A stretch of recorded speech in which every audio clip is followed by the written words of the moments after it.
오늘 이 새벽에 하나님께서 우리에게 주시는 하나님 말씀은 에베소서 1장 7절에서 12절까지 말씀입니다. 제가 봉독해 올리도록 합니다.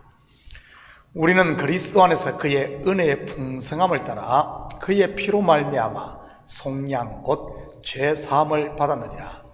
이는 그가 모든 지혜와 총명을 우리에게 넘치게 하사 그 뜻의 비밀을 우리에게 알리신 것이요 그의 기뻐하심을 따라 그리스도 안에서 때가 찬 경륜을 위하여 예정하신 것이니 하늘에 있는 것이나 땅에 있는 것이 다 그리스도 안에서 통일되게 하려 하심이라. 모든 일을 그의 뜻의 결정대로 일하시는 이의 계획을 따라 우리가 예정을 입어 그 안에서 기업이 되었으니 이는 우리가 그리스도 안에서 전부터 바라던 그의 영광에 찬송이 되게 하려 하심이라. 아멘. 좋은 아침입니다. 우리는 어제 새벽에 성부 하나님께서 하신 일에 대해 살펴보았습니다.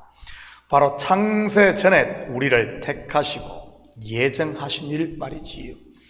저와 여러분에게 이렇게 하신 동인이 무엇이라고 했습니까? 바로 하나님의 사랑 곧 헤세드인 것입니다. 그런데 어떻게 이 일을 하실 거라고 했습니까? 바로 그리스도를 통해, 즉 그리스도 안에서 했던 것입니다. 다시 말해 구원은 오직 그리스도 안에서 하신다는 말입니다. 또한 이 말은 그리스도 안에 있을 때 이 비밀을 알고 믿을 수 있고 그 복을 누릴 수 있는 것이고요. 창세전 하나님의 언약에 눈뜬 사도 바울, 바로 셋째 하늘의 비밀을 깨달은 것이지. 그것도 가장 힘든 시기, 바로 로마 감옥에 갇혔을 때 말입니다. 모세 또한 시내산에서 창세의 비밀을 깨닫지 않습니까? 바로 하나님께서 천지를 창조한 대고적 사실을 알게 되었으니까요. 여러분, 창세기를 누가 기록했습니까? 바로 모세입니다. BC 1400년경 어디 전해 내려오는 기록이 얼마나 있었겠어요? 그것에 애굽에서 종살이 하던 이스라엘 백성들에게 말이지, 전부 구전으로 전해졌지 않겠습니까? 그들 조상이었던 아브라함이나 이삭 그리고 야곱과 요셉의 이야기 말이지. 그것도 400년 전의 이야기들 말입니다. 물론 좀 더 그슬 올라가 노아의 홍수 이야기도 전해졌을 수 있고요. 그런데 첫사람 아담이 있기 전의 이야기는요, 글쎄요. 그런데도 모세는 사람이 창조되기 전의 이야기를 상세하게 창세기 1장에서 기록하고 있습니다. 어떻게 이것이 가능했겠습니까? 바로 사도 바울이 로마 옥중에서 영의 눈이 열려 창조전 하나님의 선택과 예정의 비밀에 눈이 뜨였듯이 성령의 감동으로 모세도 그랬던 것 아니겠어요? 저는 우리 식구들의 신앙이 이제는 첫째 하늘에만 머무는 것이 아니라 둘째 하늘 그리고 셋째 하늘로 나아갈 수 있기를 축복합니다. 성전으로 말하면 성전 뜰만 피리 밟는 이런 신앙이 아니라 성소로 더 나아가고 지성소로 들어가는 이런 신앙 말이지. 언제까지 교회에서 아웅다웅하고만 있었어야 되겠어요? 온 성도들이 한 마음이 되어 전도도 하고 선교도 하고 구제도 하고 그리고 다음 세대도 키워야 하는 것이지. 그리고 우리의 삶은 거룩하고 흠이 없는 그리스도의 신부로 단장되어 가야 되는 것이고요. 오늘은 성자 예수님께서 저와 여러분을 위해 하신 일에 대해 살펴보도록 합니다. 7절입니다. 우리는 그리스도 안에서 그의 은혜의 풍성함을 따라 그의 피로 말미암아 속량 곧 죄사함을 받았느니라. 여기서 가장 중요한 단어가 바로 그리스도 안에서입니다. 그리스도를 떠나서는 아무것도 아니란 그런 말입니다. 한낱 먼지요 사망이라는 말이지. 여러분, 왜 교회에서 분쟁이 나고 사람의 목소리가 커지고 시끄럽습니까? 그리스도 밖에 있어서 그런 것 아니겠어요? 마라나타 주님이시다 하면 게임 끝나야 하는 것입니다. 모든 건 내려놓고 주님께 맡기는 것 말입니다. 저는 우리 식구들이 그리스도 안에 거하심으로 하나님의 나라를 이제 누릴 수 있기를 축복합니다. 여기에 보면은 흔하게 볼 수 없는 단어 하나가 나옵니다. 뭐죠? 속량입니다. 여러분, 교회 외에서 이 속량이란 단어를 들어본 적 있습니까? 아마 대부분 들어보지를 못했을 것입니다. 저 또한 마찬가지고요. 그런데 이 속량이라는 단어는 원래 교회적 용어가 아니었습니다. 시장 통해서 쓰는 단어였으니까요. 어떨 때 이 단어를 쓰는 줄 아십니까? 바로 노예나 종을 사고 팔 때 쓰는 단어인 것입니다. 당시 노예 시장에서는 노예의 목에다가 몸값을 적은 패를 걸어 두었다고 합니다. 노예의 성별에 따라, 나이에 따라, 그리고 건강 상태나 체격에 따라 그 값은 천차만별이고요. 아무래도 어릴수록 값이 더 나갔지 않겠습니까? 노예를 살 때 몸값을 주인에게 지불하는 것이 바로 속량인 것입니다. 물론 한국 사람이라면 분명 흥정을 해서 깎았을 것이고요. 이런 터집 저런 터집 잡아서 말입니다.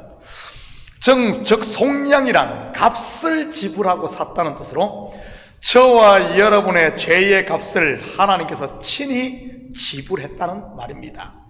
아담의 범죄의 모든 인생들은 죄에 팔린 종이요 노예였으니까요. 그래서 사망이 왕노로 됐던 것이고요. 죄의 삭선 사망이니까요. 그 죄의 값 곧 사망 어떻게 지불되었습니까? 바로 예수 그리스도의 십자가 죽음 곧 피인 겁니다. 피는 곧 생명을 상징하는 것이고요. 8절 9절입니다. 이는 그가 모든 지혜와 총명을 우리에게 넘치게 하사 그 뜻의 비밀을 우리에게 알리신 것이요 그의 기뻐하심을 따라 그리스도 안에서 때가 참 경륜을 위하여 예정하신 것이니.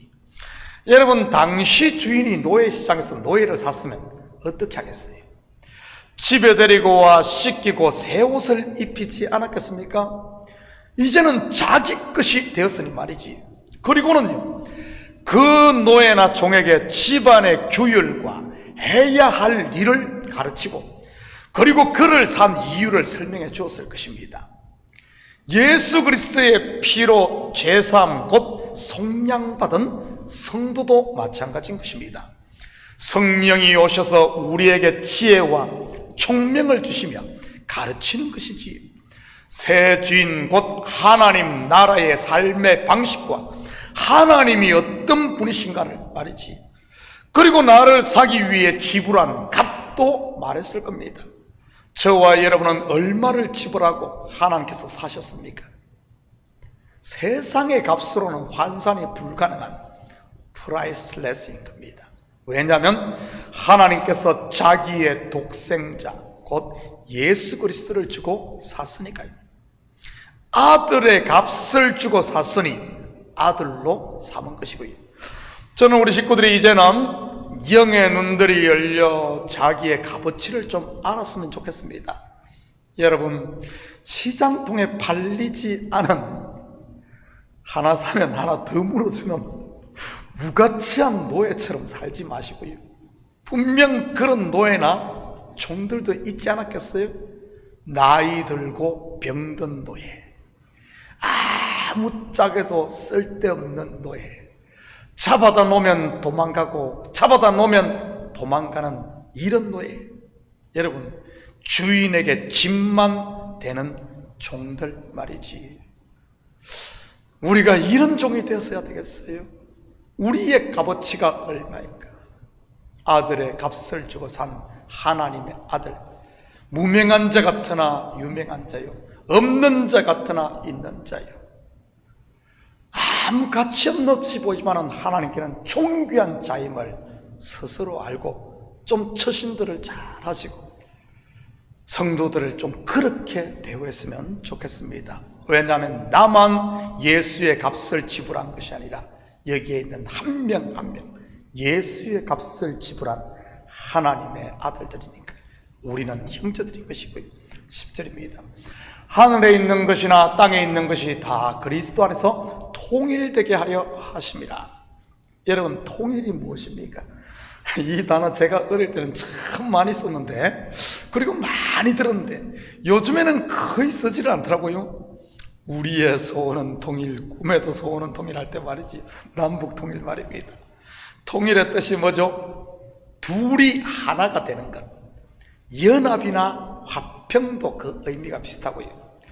하늘에 있는 것 곧 하나님과 땅에 있는 것 바로 죄인인 우리가 예수 그리스도를 통해 한 가정이 되는 것, 아버지와 아들이 되고 남편과 신부가 되어 하나 되는 것, 바로 하나님의 예정이요 뜻이라는 말입니다. 물론 그 뜻이 저와 여러분에게는 예수 그리스도 안에서 이루어진 것이고요, 또한 이것은 진행형이기도 한 것입니다. 하늘의 것과 땅의 것이 통일되어 가는 것 말입니다. 우리의 신분은 이미 하나님의 자녀가 되었습니다. 그런데 우리의 생각이나 삶은 어떻습니까? 진행형 아닌가요? 마치 값을 주고 노예를 사왔다고 해서 그 노예가 하루아침에 주인의 뜻대로 일을 척척 해내지 못하듯이 말이지. 말귀 못 알아듣는 종, 고집센 노예, 어떻게 길들일 수 있겠습니까? 여러분, 뭐 매외에 다른 것으로 되겠어요? 종이 고집 부리면 주인이 자기 뜻 포기하고 종의 말을 들어줄까요? 그런 일은 절대 없을 겁니다. 우리가 고집 부리면, 옛사람 곧 육신의 생각 고집하면 하나님께서 그렇게 하라고 놔둘까요? 아들의 값을 지불했단 말이지. 고집 부리면 부릴수록 매만 더 맞는 것입니다. 반면 즐거움으로 순종하면요, 시온의 대로가 열리고 주인의 즐거움에 참여하는 것 아니겠습니까? 11절 12절입니다. 모든 일을 그의 뜻의 결정대로 일하시는 이의 계획을 따라 우리가 예정을 입어 그 안에서 기업이 되었으니 이는 우리가 그리스도 안에서 전부터 바라던 그의 영광의 찬송이 되게 하려 하심이라. 여러분, 우리를 향한 하나님의 뜻은 변하지 않음을 믿으시기 바랍니다. 창세 전부터 예정된 것이 바뀌겠어요? 그래서 하나님께서 예수님께서 이 땅에 오셔서 온전히 자기를 복종시키므로 하나님의 창세전 뜻에 복종했던 것이고요, 그 백미가 바로 겟세마네의 기도와 골고다 언덕의 십자가인 것이지. 아버지여, 내 원대로 마시고 아버지의 원대로 되기를 원하나이다 와 다 이루었단 말입니다. 무엇이 다 이루었다는 말이겠습니까? 바로 창세전 하나님의 언약, 곧 그분의 뜻이 그리스도 안에서 이루어졌다는 말입니다. 그래서 지금 저와 여러분이 하나님을 아바, 아버지라 부르며 예배할 수 있는 것이고요. 사랑하는 성도 여러분, 오늘 하루도 우리를 구원하기 위해 하나님의 뜻에 온전히 순종하신 예수 그리스도의 피 공로와 그분의 은혜를 잊지 마시고 육신의 생각이 올라올 때마다 처복종시키므로 하나님의 기쁨이 되고 찬송이 되는 이런 복된 하루 되시기를 예수님의 이름으로 축복합니다. 같이 기도합니다. 사랑의 아버지 하나님, 참으로 감사를 드립니다. 성부 하나님의 창세전 계획과 예정, 아버지 하나님 그 뜻을 우리 예수님께서 하나님의 때에 오셔서 자기를 처복종시킴으로 순종함으로 온전히 이루게 하심을 참으로 감사를 드립니다. 그러므로 말미암아 예수 안에 있는 우리가 하나님의 자녀의 복을 누리며 은혜와 평강의 하나님의 나라를 누리게 하셨습니다. 이 큰 1만 달란트 탕감받은 은혜 받은 우리들, 아버지 하나님, 이제는 예수님의 본을 받아 나를 처복종시키며 자기의 십자가를 지고 따라감으로 말미암아 우리 예수님께서 하나님 우편에 앉은 것처럼 우리도 이제는 죄의 지배 당하는 것이 아니라 죄를 이기며 다스리며 사는 저희들 될 수 있도록 축복하여 주시옵소서. 이 새벽도 우리의 마음을 주님 앞에 드릴 때마다 주님 받으시고 우리 속에 어둠은 물러가고 빛으로 가득 채워져 오늘 하루도 빛된 삶을 살게 도와주시옵소서. 감사드리며 예수님의 이름으로 기도드립니다. 아멘.